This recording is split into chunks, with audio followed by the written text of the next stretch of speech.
La paracha de Be'alotra, qui va nous parler avant tout, au début, de la menorah, de ce candélabre, de cette menorah qui était au Beth Amikdash et qui était allumée par Aaron HaKohen. On va essayer, Be'ezrat Hashem, de comprendre plusieurs questions qu'il faut soulever sur ce sujet. La manière dont a été fait cette menorah est d'une manière un peu miraculeuse. C'est-à-dire que c'était un bloc d'or et non pas des branches assemblées à une branche centrale. Quelle était l'importance, puisque la Torah met l'accent là-dessus, que la menorah soit miksha ahad, un seul bloc et non pas des assemblages. Si elle ne fait qu'à servir à allumer cette lumière dans le Mishkan, quelle était l'importance que ce soit absolument un seul bloc? C'est-à-dire qu'il y a quelque chose qui est caché là derrière. Et également, le fait remarquer dans son livre, celui qu'on appelait le Malach Raphaël, Rabbi Raphaël Berdugo, qui était, il y a quelques siècles, Dayan et Avbedin à Meknes, qui a écrit un livre qui s'appelle Memenuchot, que m'ont donné ses descendants, et il se penche pas seulement sur là-dessus, mais sur également, lorsqu'on nous dit que lorsque Aaron HaKohen allume ces lumières, c'est marqué El Moul Pene Amenora Ya'iru Shevat Hanerot. Donc on vient nous enseigner que les trois de chaque côté doivent converger vers le centre. D'abord, c'est quelque chose qui est incompréhensible dans la réalité. Lorsque vous allumez une mèche, la lumière va tout droit. Vous verrez jamais, juste un instant quand il y a du vent, mais il n'y a aucune flamme qui est penchée. Il arrive dans certains dessins pour illustrer ce qui est marqué dans la Torah. Alors, font une menorah et montrent la branche centrale avec sa lumière, et de part et d'autre, les lumières qui vont dans ce sens-là. C'est quelque chose qui n'est pas dans la réalité, et pourtant, c'est marqué dans la Torah. Une des explications est le moul pene amenora ya'iru shevat hanerot. Il faut qu'elles convergent toutes vers le centre. Qu'est-ce que la Torah veut transmettre par cet enseignement? Pourquoi on dit à Aaron HaKohen, après que les tribus aient tout emmené leur offrande au Mishkan, et que Aaron HaKohen il voit que lui, c'est la tribu de Lévi, n'est pas parmi ceux qui emmènent, c'est parmi les 12 tribus qui emmènent une offrande, alors on lui dit Shelcha Gadol Mishelahem. Ce que toi tu fais est plus grand que ce qu'ils ont fait. Et bien sûr, la question est posée, mais eux, quand ils ont emmené ces offrandes, qui c'est qui a pris ces sacrifices et les a emmenés sur l'autel? C'est Aaron HaKohen.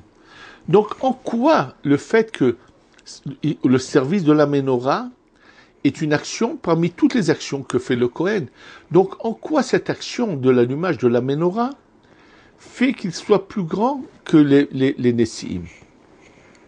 Et la question, bien sûr, a déjà été posée, et nombreuses réponses ont été données,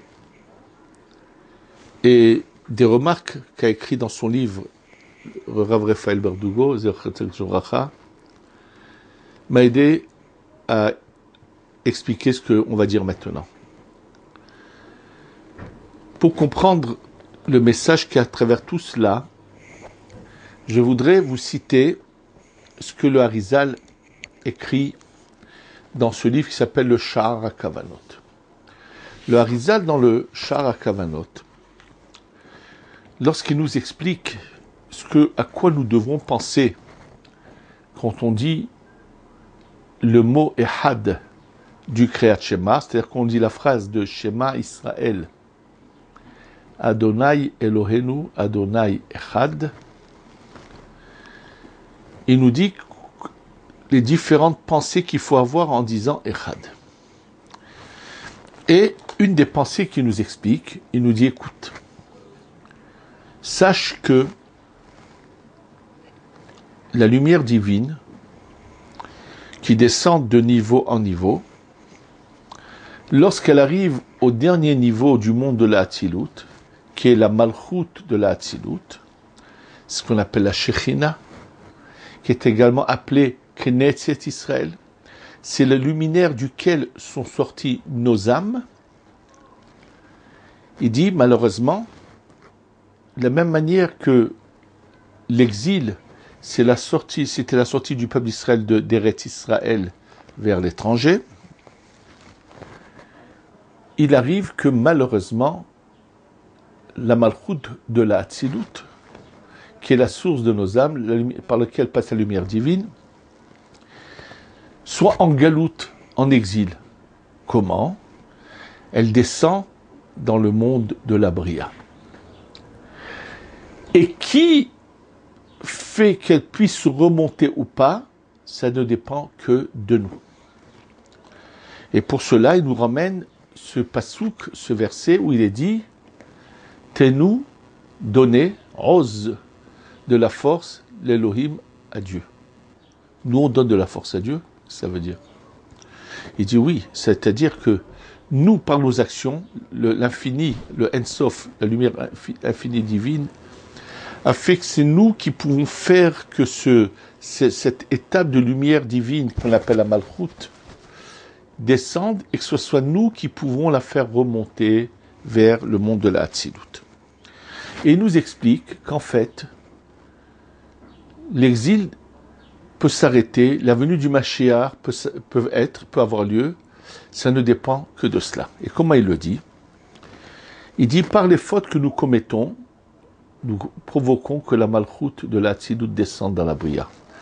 Juste comprendre une chose, comme le dit le Rashash dans sa dracha, ce qu'il a récité le jour de Rosh Hashanah, que si on pouvait imaginer la souffrance de cette luminaire qu'on appelle la Malchut, que chaque faute que fait quelqu'un, c'est comme si je prenais des aiguilles et que je piquais un individu. C'est quelque chose de terrible et c'est une honte pour nous, c'est un manque de respect puisque c'est comme notre maman. Donc il dit, par nos mauvaises actions, on la fait descendre et par notre bonne conduite, on va la faire remonter. Mais comment on peut la faire remonter? Il dit, si il y a parmi nous un tzaddik qui fera une vraie teshuva par amour, étant donné que la teshuva atteint bien au-dessus de la malchut de la Hatzilut et au-dessus de la Tiferet jusqu'à la bina de la Hatzilut, donc par la teshuva que fait un homme sincère qui est prêt à recevoir tous les châtiments pour sa teshuva et faire donner son âme à Hachem, c'est comme si qui propulsait la malchut et la faisait monter jusqu'au niveau qu'il faut. Il dit, et c'est ça qui fera que viendra le Mashiach. Et il dit, sache que tous nos ennuis, nos peines, nos souffrances viennent de cela. Parce que on ne fait pas monter la malchut à son emplacement. Et il dit, ki im yeh benenu, parce que s'il y aura parmi nous, Mishiuchal, une personne qui fera monter ce neshama jusqu'à cet endroit-là, il ferait venir la Géoula. Et ça fait des années que, bien sûr, je me pose la question. Qu'est-ce que ça veut dire s'il y a parmi nous? Qui c'est qui écrit cela? Rabbi Haïm Vital, qui est l'élève de qui? Du Harizal. Quand on sait la grandeur, la sainteté du Harizal, comment peut-il dire s'il y a parmi nous? Et bien sûr qu'il y a parmi nous. D'abord lui-même, et puis son Rav, le Harizal. Et puis quand il dit parmi nous, il parle de toutes les générations. Il y a toujours eu de très très grands tzadikim qui ont pu arriver à ce niveau. Et donc, comment se fait-il qu'il dit que c'est à cause de ça que nous n'avons pas encore la délivrance, la Géoula? Eh bien, la réponse est la suivante. Ce qu'il faut savoir, que quand on parle de la Malchoute qui descend, en fait, pourquoi elle descend dans le monde de la Bria? Au moment de la création du monde, pour qu'il y ait récompense et punition, des parcelles de lumière sont tombées de l'Atsilut vers les mondes inférieurs.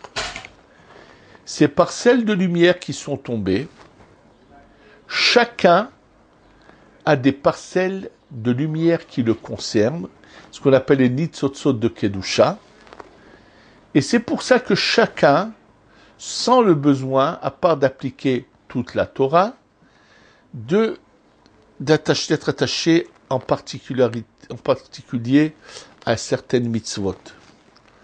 Par exemple, je vous donne un exemple, il y avait à Yerushalayim ici, Rav Pinchas Schenberg, le Rosh Shiva de Torah Or, qui est le gendre de cet homme sur lequel a été écrit un livre, le patron avant tout, ce Rav Pinchas était le gendre, et lui était toute la journée avec un grand nombre de talit katan sur lui, et il portait il mettait toute la journée avec des tefilines, mais il changeait toute forme de combinaison de tefilines. Il avait un attachement particulier pour les tefilines et le talit. C'est-à-dire qu'en fait, les nitzotzot de Gdusha sur lesquels il devait travailler étaient liés à ces mitzvot-là. Donc, en fait, chacun a un rôle précis à jouer, a un rôle précis, a quelque chose à faire. Donc, comment peut-on nous dire que s'il y en a un, il pourrait faire venir la Géoula? Et que se passe-t-il avec tous ceux qui ne font pas ce qu'ils ont à faire? En fait, là, il nous est révélé un grand secret, et c'est ce qui va expliquer toute l'histoire de la Ménorah. La Ménorah, comme le dit la Gemara, Vechi leora utsarich, Dieu a besoin de cette lumière. Non. La Ménorah est le symbole de la lumière qui descend du haut vers le bas.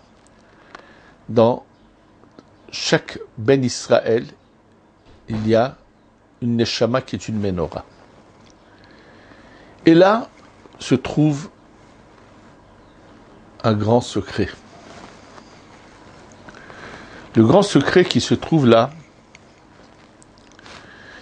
est que Hachem demande que la Ménorah soit faite d'un bloc. Et ainsi, il en est de même pour les lumières, qu'elles doivent tous converger. Ça veut dire, c'est pas qu'elles vont aller elles vont bouger. Mais le Kohen, en les allumant, pense toutes les unir vers la branche centrale, vers la lumière centrale. Parce qu'en fait, il y a ici une allusion aux Neshamot, aux âmes du peuple d'Israël. En fait, les branches de chaque côté représentent, à droite, c'est Hesed, Gevura, Tiferet. Les trois de gauche sont Netzah, Hod, Yesod.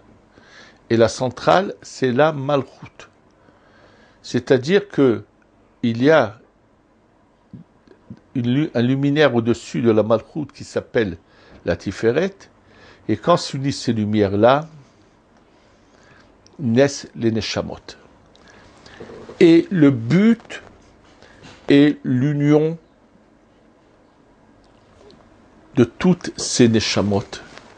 Cet amour qui doit régner dans le peuple d'Israël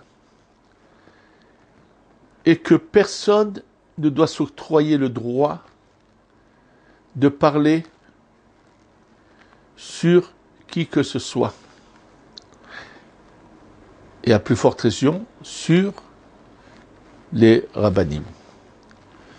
La seule chose que nous devons faire, c'est vrai, c'est quand on doit mettre en garde les gens de ne pas se laisser tromper par des faussards, des soi-disant représentants de la Torah, et qui sont en fait, même s'ils ont un look de gens religieux de Torah, ils ne sont malheureusement que le Satan en personne qui veut piéger les gens. Comme c'était le cas où grand nombre de rabbanim ont toujours dit « Méfiez-vous de tout ce qui concerne ce faux kabbaliste qui s'appelait Berg des États-Unis. » Et la raison pour laquelle on était obligé de mettre en garde les gens, c'est parce que sinon, chas v'shalom, les gens vont tomber dans de graves fautes. Il y a ici aujourd'hui à Yerushalayim, dans le quartier de Ramoth, habite quelqu'un que je connais personnellement, qui a fréquenté, après son retour des États-Unis avant de se marier, venait souvent au Kollel. C'est un Baal Shuvah qui m'a raconté lui-même, et pas qu'à moi, au Kollel aussi, son parcours. D'origine d'un kibboutz pas du tout religieux, et puis après l'armée, je ne sais pas à quel moment, il va aux États-Unis. Aux États-Unis, le côté de la Kabbalah l'attire, et bien sûr, comme ce monsieur Berg avait ouvert plusieurs centres, donc il va aller suivre quelques cours, mais comme il est peut-être d'un kibbutz, vous savez qu'en Israël même à l'école, dans toutes les écoles, la Bible, le Tanakh est enseigné. Donc, on sait clairement ce qui est permis, ce qui est interdit, même s'ils ne sont pas pratiquants. Les lois de la Torah, d'une manière générale, du dessus, sont connues du public. Donc, au fur et à mesure qu'il entend des cours, il commence à se rapprocher de Dieu et de la Torah. Et finalement, il est très proche de ce faussard qui était Berg, qui d'ailleurs, malheureusement, qui était une de ses adeptes qui venait et qui lui a donné beaucoup d'argent, était la chanteuse Madonna, qui est une Goya, bien sûr. Et ce monsieur, si vous le voyez, c'est grand de taille, très beau gosse, comme on dit, blond et tout. Et voilà qu'est-ce que lui propose ce faussard, ce bandit de Berg. Il lui dit, si tu veux, je te fais rencontrer Madonna, et ça pourrait très bien marcher entre vous. Il a le choc de sa vie, et sur le champ, il lui dit, mais tu veux me présenter une Goya comme épouse? Il lui a raconté toutes sortes de bêtises, que selon la Kabbalah, bref, c'est pas important, et ça lui a tout de suite fait ouvrir les yeux. Il a eu la chance d'avoir une bonne âme qui s'est réveillée tout de suite, et il a sur le champ quitté ces lieux d'études. Il a continué son chemin, et Baruch Hashem, c'est un bon juif, comme on pourrait dire, qui applique la Torah à la lettre et qui est arrivé jusqu'au bout dans la vérité. Donc bien sûr que nous avons l'obligation de mettre en garde les gens contre ce genre de personnages. Mais c'est uniquement dans ce cas-là. Mais personne n'a le droit de parler des rabbanim qui sont unanimement reconnus, même si on a des divergences de vues, on peut les avoir dans la halakha, dans la manière d'expliquer certaines choses. Mais tout ça doit se faire dans l'amour et le respect. Et je vais vous citer pour cela quelques exemples. Rav Shlomo Zalman Auerbach n'a jamais été en conflit avec quelque Rav que soit du Ham Israël. Il les a tous aimés. Il était en en union avec toutes les tendances et tous les rabbanim. Le Rav Ben Sion Abba Shaul, c'était la même chose.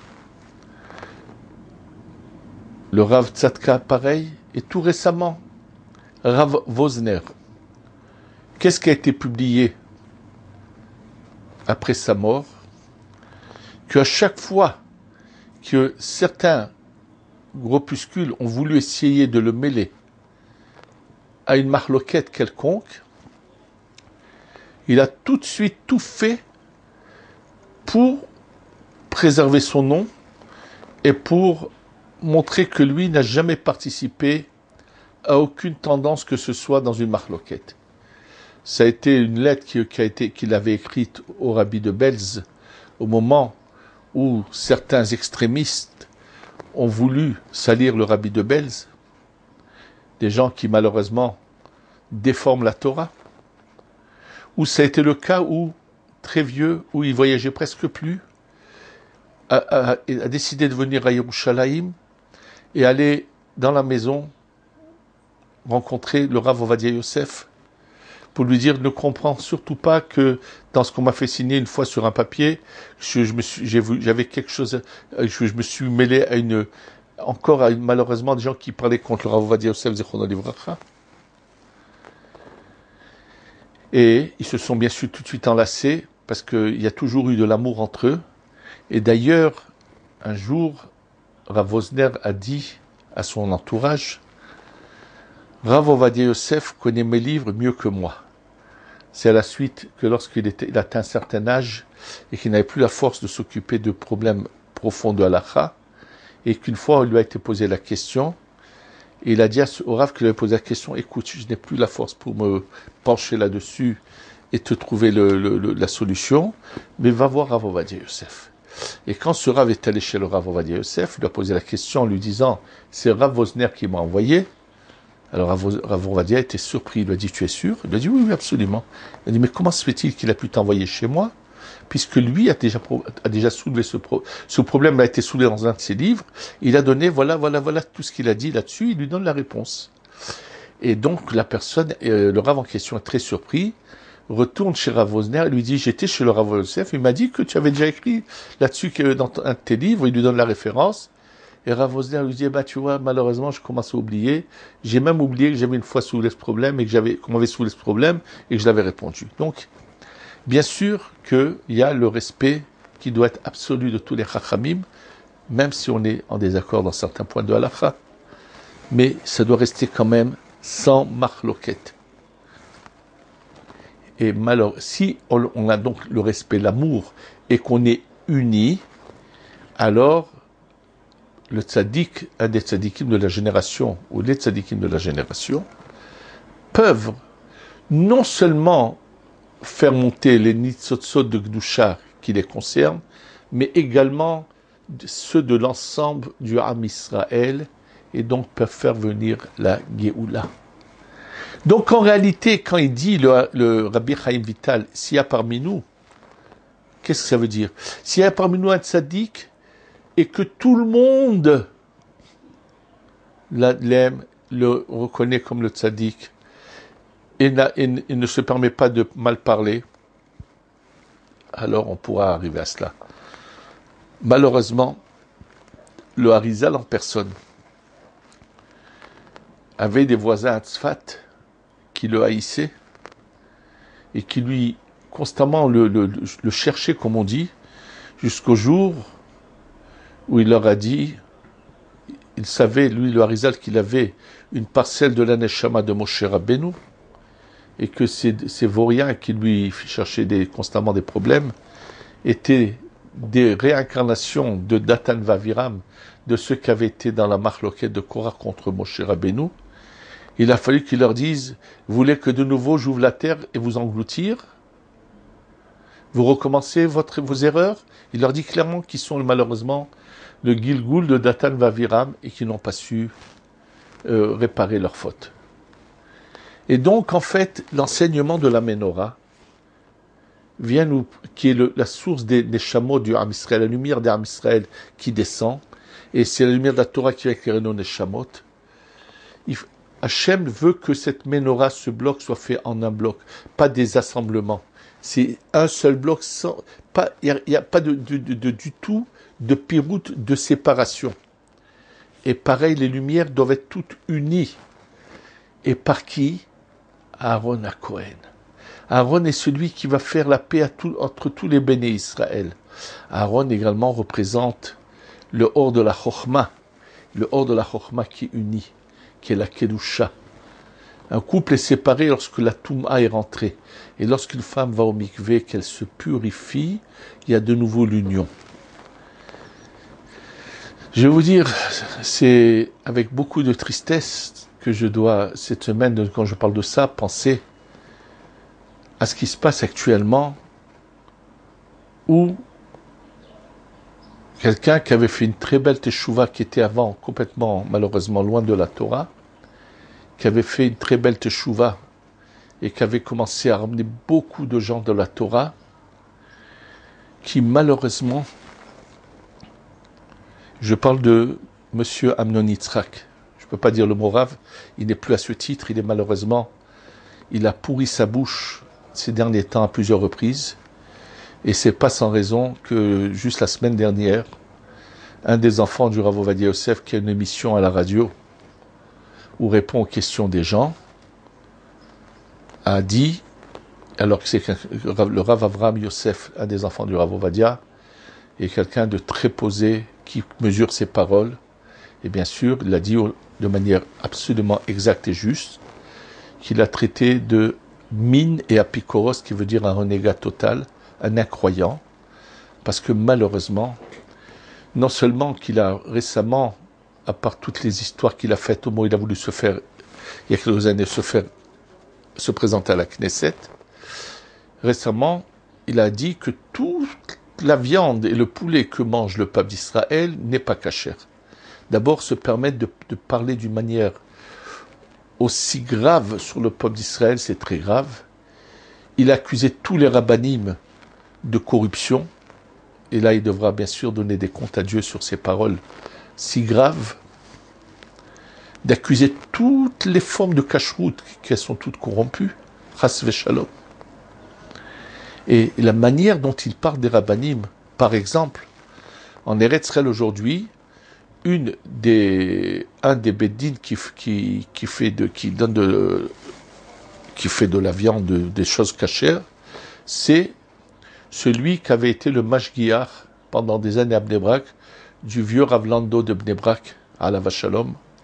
Le Rav de Bnei Brak, le père de l'actuel Rav Lando, c'était le Rav Mahfoud. Le Rav Mahfoud, qui est un saint, qui a toujours été celui qui s'occupait de toute la cacheroute du vieux Rav Lando, qui a une expérience unique dans la cacheroute et qui s'est toujours lui-même déplacé pour voir que tout ce qui était porté son tampon était parfait. Malheureusement, cet homme qui est devenu un rachar, qui s'appelle Amnon Yitzhak, en parlant de que toute la cacheroute est n'importe comment, la manière dont il a osé donner comme adjectif au Rav Mahfoud, qui est un tzaddik, en l'appelant en public, au lieu de donner son nom Rav Mahfoud, il l'appelle Mahmoud pour se moquer de lui. Quelqu'un qui se moque des rabbanim, non seulement qui sème la disance, le mal dans le peuple d'Israël, commet une faute très grave, celui qui se permet de parler des rabbanim, c'est terrible. Et c'est malheureusement ce genre de personnages qui retardent la Géoula. Par leur conduite inadmissible et leurs paroles inadmissibles. Si on savait appliquer ce qu'on vient de dire dans ce cours, notre union, on n'aurait pas à entendre les propos antisémites et haineux que prononce actuellement, je ne vais même pas citer son nom, l'actuel président des États-Unis, qui développe une haine antisémite contre l'État d'Israël et le peuple d'Israël sans pareil. Si nous étions unis et qu'on avait le kavot au rabbanim, au chachamim, même si on a des divergences de vues, mais qu'on sache rester unis, rien ne se passerait. Je vais vous donner encore un exemple de ce que c'est l'union. Quand je me suis marié, c'était à Paris, et le mariage, bien sûr, s'est passé rue Pavée, par le vieux Rav Rothenberg, Zichrono Livracha, le père de Rav Mordechai Rothenberg. Et Baruch Hashem, à mon mariage, était assis à côté de moi, au moment où on écrivait la Ketouba, Rav Rothenberg, Rav Pesner, Zecher Tzadik, Livracha aussi, et d'autres rabbanim. Ce fut une période extraordinaire d'amour, d'union, où jamais un Rav a osé parler contre un autre, où il y avait un respect, un amour vraiment merveilleux. C'était quelque chose de très beau. Il n'y avait pas beaucoup de gens dans Paris qui étaient encore vraiment très pratiquants, mais il y avait, Baruch Hashem, une union sans pareil. Et je me souviens, lorsque Rav Rothenberg avait inauguré son nouveau Beth Midrash, Rav Naouri avait été présent à côté de lui, avait été invité bien sûr par Rav Rothenberg. Et il y avait cette beauté d'union, de kavod, de respect les uns pour les autres. C'est ce qui nous manque aujourd'hui. Et c'est parce que, malheureusement, chacun qui appartient à un clan dénigre l'autre. C'est comme ça qu'est donnée la force à ce rachat de président américain à pouvoir parler de manière aussi effrontée et aussi haineuse contre le Ham Israël, et pas seulement lui, dans le monde entier. Nous voyons que tout d'un coup, tout le monde commence à adorer les Palestiniens, à en faire de ces vulgaires assassins des pauvres victimes, et ça dépend que de nous. Si on sait faire attention au kavod qu'on doit avoir les uns vis-à-vis des autres, et l'amour qu'on doit avoir les uns vis-à-vis des autres, et à plus forte raison ne jamais se permettre de parler des rabbanim, alors bien sûr qu'on aura tout de suite la Géoula. Et c'est le message de la Ménorah que nous devons tous intérioriser et faire très attention. Qu'Hachem nous aide à faire une vraie teshuva, à nous aimer les uns les autres, et que ceux qui ont dérapé fassent de nouveau teshuva. Quand je parlais de Amnon Yitzhak, je souhaite de tout mon cœur qu'il fasse teshuva, qu'il se réveille et qu'il revienne à ce qu'il était au début de son chemin, de cette teshuva. C'est dommage qu'il soit arrivé où il est arrivé, qu'Hachem sa teshuva.